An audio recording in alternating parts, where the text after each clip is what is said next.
ఇంద్రకీలాద్రిపై వేంచేసి ఉన్న శ్రీ కనకదుర్గమ్మ వారికి భక్తుల తాకిడి పెరిగింది. ఆదివారం కావడంతో వేకువజాము నుంచే భక్తులు విశేష సంఖ్యలో తరలి వచ్చారు.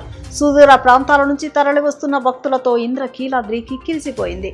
భక్తుల రద్దీ దృష్ట్యా దేవస్థాన అధికారులు ప్రత్యేక చర్యలు చేపట్టారు. ప్రాజెక్ట్ పునర్వికా ప్రకటించిన మంత్రి నారా లోకేష్ స్పైనల్ మస్కులర్ ఆట్రోసీ వ్యాధితో బాధపడుతున్న చిన్నారి పునర్వికాకు 16 కోట్ల విలువైన ఇంజెక్షన్ను మంత్రి నారా లోకేష్ విదేశాల నుంచి తెప్పించిన విషయం తెలిసిందే. ఈ ఘటనతో ప్రేరణ పొందిన లోకేష్ కీలక నిర్ణయం తీసుకున్నారు. అరుదైన వ్యాధుల సమగ్ర దృష్టితో ప్రాజెక్ట్ పునర్వికా ప్రకటించారు. అరుదైన జన్యు వ్యాధులతో బాధపడే పిల్లల కోసం ప్రత్యేక చర్యలు తీసుకోవాలని నిర్ణయించారు. అత్యంత ఖరీదైన చికిత్సల ఖర్చు తగ్గింపు, చికిత్సల అందుబాటు సులభతరం చేయడంపై దృష్టి సారించారు. గత వైసీపీ ప్రభుత్వంలో ముస్లిం మైనారిటీలను చిన్నచూపు చూశారని మైనార్టీ న్యాయశాఖ మంత్రి ఎండి ఫరూక్ విమర్శించారు. తమ ప్రభుత్వం మైనార్టీల సంక్షేమానికి పెద్దపీట వేసిందన్నారు. పవిత్ర ముస్లిం యాత్రలకు సహకరించినందుకు సీఎం చంద్రబాబు నాయుడికి ఆయన ప్రత్యేకంగా ధన్యవాదాలు తెలిపారు. కూటమి ప్రభుత్వం సారథ్యంలో మన రాష్ట్రం అభివృద్ధి బాటలో ముందుకు వెళుతుందని మంత్రి వివరించారు.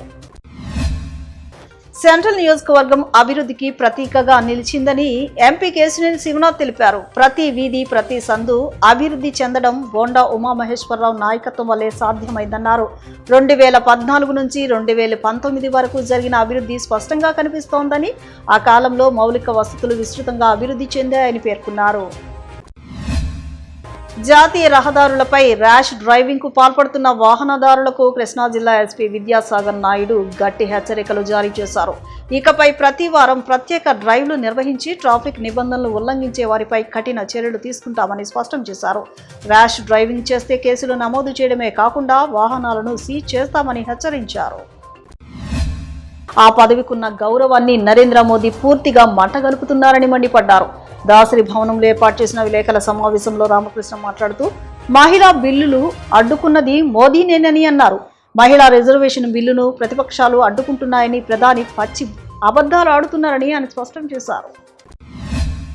బగబగా మండుతున్న వేసవి కాలంలో నగర ప్రజల దాహం తీర్చేందుకు గత 4 ఏళ్ల నుంచి విజయవాడ నగరంలో అనేక ప్రాంతాల్లో national human rights council chairman doctor Sampath Kumar ఆదేశాల మేరకు చలివేంద్రాలను ఏర్పాటు చేయడం జరుగుతుందని human rights council of India vice chairman Gudivada Krishna Kishore చెప్పారు. ప్రజా సమస్యలతో పాటు అనేక సేవా కార్యక్రమాలు చేస్తూ హ్యూమన్ రైట్స్ ఆధ్వర్యంలో అనేక సేవా కార్యక్రమాలను నిర్వహిస్తున్నట్లు చెప్పారు. సంగీత సద్గురువు శ్రీ త్యాగరాజస్వామి 259వ జయంతి వైభవోత్సవాలు ఈ నెల 20వ తేదీ నుంచి 26వ తేదీ వరకు శ్రీ శృంగేరి శారదాపీఠ పరిపాలనలోని శ్రీ శివరామకృష్ణ క్షేత్రంలో అంగరంగ వైభవంగా నిర్వహించనున్నట్లు శ్రీ సద్గురు సంగీత సభ కార్యదర్శి పోవూరి గౌరీనాథ్ తెలిపారు. కార్మికుల సమస్యల పరిష్కారం కోసం ఏఐటీయూసీ నిరంతరం కృషి చేస్తోందని సిపిఐ నగర కార్యదర్శి కోటేశ్వరరావు అన్నారు. గతంలో తాము ఏమి సాధించాము, రాబోయే రోజుల్లో ఏమి సాధించాలనేది కార్యాచరణ ప్రణాళికలను రూపొందించుకుని దానికి అనుగుణంగా ముందుకు వెళ్లాలని అన్నారు.